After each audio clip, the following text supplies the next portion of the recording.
The Valley of Light, the Heart of Bernard. In the rolling hills of Burgundy, a young nobleman named Bernard felt a restlessness that no sword or banquet could quiet. While his peers dreamt of night's glory, he stared into the hearth fire, searching for a purpose that didn't end at the castle walls. He was brilliant, his mind a sharp blade, but he feared that using his intellect for his own fame would be like building a house on shifting sand. Bernard's decision sent shockwaves through his family. He chose the hardest path, the Cistercian order, known for its silence and toil. But he did not go alone. His passion was so infectious that his brothers, including the skeptical Gaudry, decided to follow him.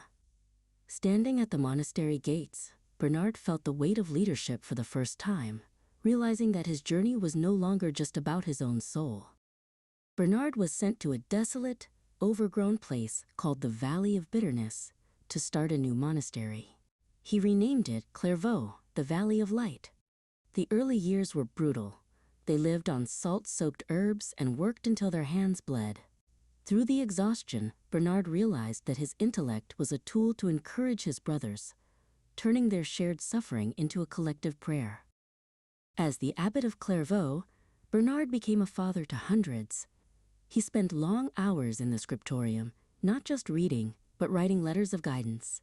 One evening, a young monk named Raoul came to him, overwhelmed by the complexity of the scriptures. Bernard didn't lecture him on logic.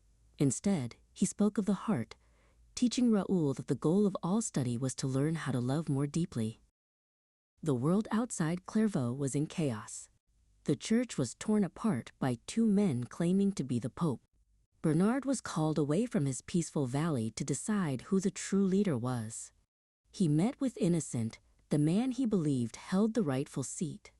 In the grand halls of power, Bernard remained a simple monk, speaking truth to power with a clarity that silenced the room. For years, Bernard traveled across Europe on a weary horse, mediating disputes between kings and dukes. He hated the noise of the world, yet he stayed because he saw the suffering the schism caused the common people. He realized that knowledge of the law was useless unless it was used to bring peace to those who had no voice in the halls of kings. While Bernard sought peace through prayer, a different kind of fire was burning in Paris. Peter Abelard, a master of logic, was drawing thousands of students with his razor-sharp wit. Abelard believed that everything, even the mysteries of the divine, could be solved like a math problem. He used his brilliance to humiliate his rivals, wearing his intellect like a crown of gold. The two titans finally met at the Council of Sens. The air was thick with tension.